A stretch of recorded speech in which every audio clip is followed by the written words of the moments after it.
Well, this week in Australia, the news was just a little bit sexy.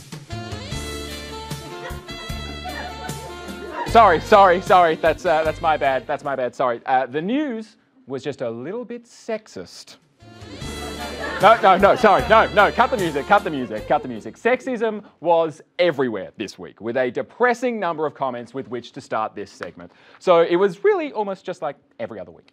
But we will start with Green Senator Sarah Hanson-Young, not to be confused with Hanson-Old, who is looking to sue Senator David Leyonhjelm after he told her to stop shagging men. Despite the outrage, Leyonhjelm defended the comments like this.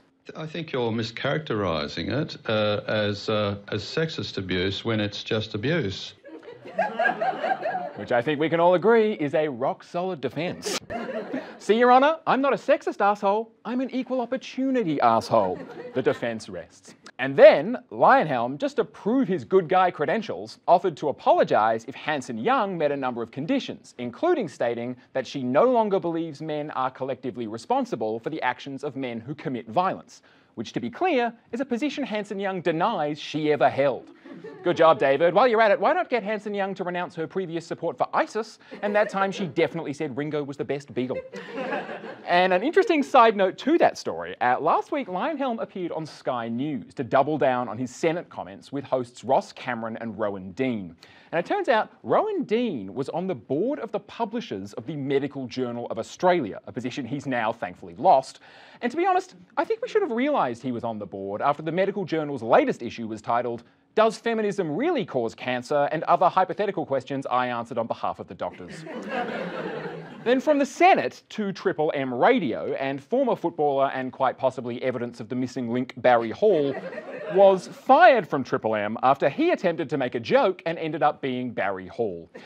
And the whole episode says a lot about entrenched sexism in our society, but says even more about footballers trying to be comedians. Stick in your lane, Barry, okay? You don't see me jumping onto the field at the MCG and trying to score a goal, okay? But if you did, I can bet it would be hilarious. And if you can't imagine what that would look like, just watch any game involving the St Kilda Football Club. Then take that, St Kilda. The University of Adelaide. The University of Adelaide are distancing themselves from a promotional poster that appeared to depict mansplaining. And the thing about this poster is, the thing about this poster is that it shows a man talking to a group of young women. And we obviously don't know exactly what that man said, but I'm sure his sentence involved the phrases, "actually," and "look, I'm a feminist, but." Although some on social media took a slightly different angle, arguing we couldn't know it was a man and shouldn't assume their gender from their appearance. And you know what? Maybe that's fair. So let's not assume they're a man because of their appearance. Let's assume they're a man because of the looks on the faces of the women in that poster. Ultimately, though, it turns out the image is not associated with the University of Adelaide at all. That photograph is actually part of a billboard for Renewal SA, not the University of Adelaide. And although the university has tried to explain that, they haven't had much success. Mostly because they lack the overconfidence of the dude in that poster.